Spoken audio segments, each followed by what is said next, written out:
આજે આપણે બનાવીશું દૂધીની બરફી। તો ઉનાળામાં કંઈક ગળ્યું ખાવાનું મન થાય ને ત્યારે દૂધીની બરફી અવશ્ય બનાવીને ખાવાની। તો જો અહીંયા આપણે 500 ગ્રામ દૂધી લીધી છે। 500 ગ્રામ દૂધ લઈશું આપણે અને 1/2 કપ આપણે ખાંડ લેવાની છે। 1 ચમચી ઇલાયચી પાવડર, 1 કપ આપણે મિલ્ક પાવડર લઈશું।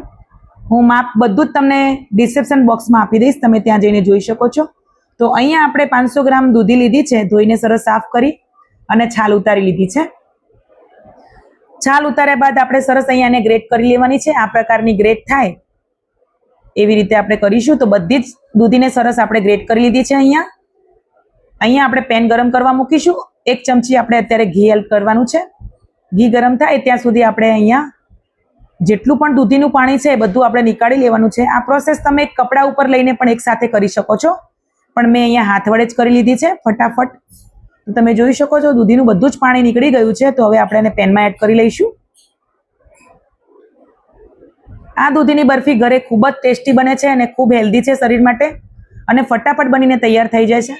એકવાર અવશ્ય બનાવીને ખાજો અને વિડીયોને પૂરો જોજો કે આપણે કઈ રીતે બનાવીએ છીએ અને બરફી બનીને કેવી તૈયાર થાય છે। તો વિડીયોના એન્ડમાં હું તમને બતાવીશ, તો વિડીયોને સ્કીપ ના કરતા। તો લગાતાર આપણે આને શેકીશું, બિલકુલ પાણીનો ભાગ ના રહેવો જોઈએ, એકદમ ડ્રાય થઈ જાય ત્યાં સુધી શેકીશું।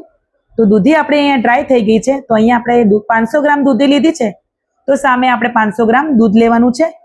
ફૂલ ફેટ ક્રીમ હોય તો વધારે સારું છે, જો ના હોય તો તમે ગાયનું દૂધનો પણ ઉપયોગ કરી શકો છો, અથવા તો તમે કોઈ પણ મિલ્ક અહીંયા લઈ શકો છો, ના હોય તો લગાતાર આપણે અહીંયા મિક્સ કરીશું અને જેમ આપણે પાણીને બાળ્યું એ જ રીતે સેમ પ્રોસેસ આપણે અહીંયા દૂધને પણ બાળવાનું છે। બધું જ દૂધ બળી જાય પછી આપણે બાકીની પ્રોસેસ અહીંયા ચાલુ કરીશું। તો તમે જોઈ શકો છો ઓલમોસ્ટ બધું જ દૂધ આપણું અહીંયા બળી ગયું છે। હજી પણ થોડું 1-2 ચમચી જેવું અહીંયા છે એ પણ આપણે બાળી લઈશું। તો જુઓ સરસ આપણું દૂધ અહીંયા બળી ગયું છે। તો અહીંયા આપણે 2/3 કપ ખાંડ લીધી છે, એડ કરી દઈશું અને મિક્સ કરી લઈશું। તો અહીંયા ખાંડને પણ આપણે પાણી વળશે ખાંડનું એ પણ આપણે બાળવાનું રહેશે, જેમ આપણે દૂધને બાળ્યું।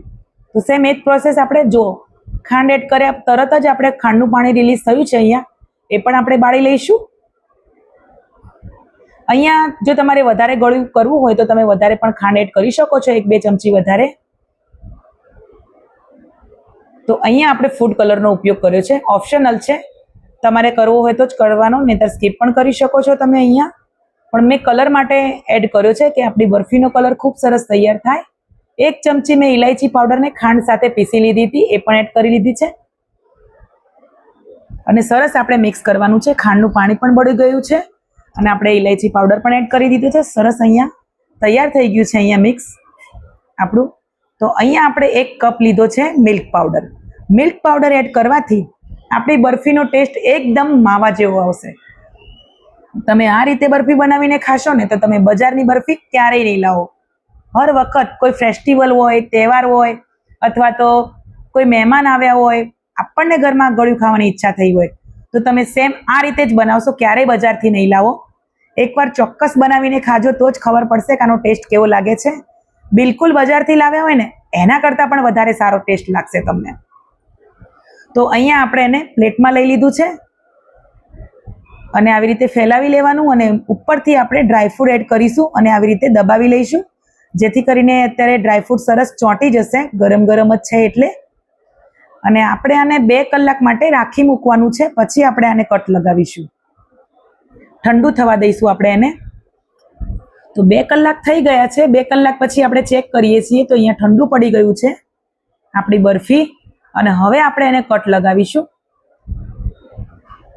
તો ફ્રેન્ડ્સ, વિડીયો પસંદ આવે તો વિડીયોને લાઈક કરજો, ચેનલ ઉપર તમે નવા હોય, પહેલી જ વાર જોઈ રહ્યા હોય તો ચેનલને સબસ્ક્રાઈબ કરજો અને શેર પણ કરી દેજો અને બાજુમાં આપેલા બેલ આઇકનને પ્રેસ કરજો, જેથી કરીને ઝડપથી તમને અપડેટ મળી શકે મારા નવા વિડીયોની અને તમે જોઈ પણ શકો। જુઓ મસ્ત મજાનું ચોસલું પડ્યું છે અહીંયા, જુઓ એકદમ સરસ બરફી બનીને તૈયાર થઈ ગઈ છે। તો આ રીતે ઘરે ફટાફટ બની જાય છે અને ટેસ્ટમાં તો બેસ્ટ છે, બનાવીને ખાશો ત્યારે જ ખબર પડશે। બહુ જ ટેસ્ટી બની છે, એકવાર અવશ્ય બનાવજો। મળીશું નેક્સ્ટ વિડીયોમાં। જય શ્રી કૃષ્ણ બધા।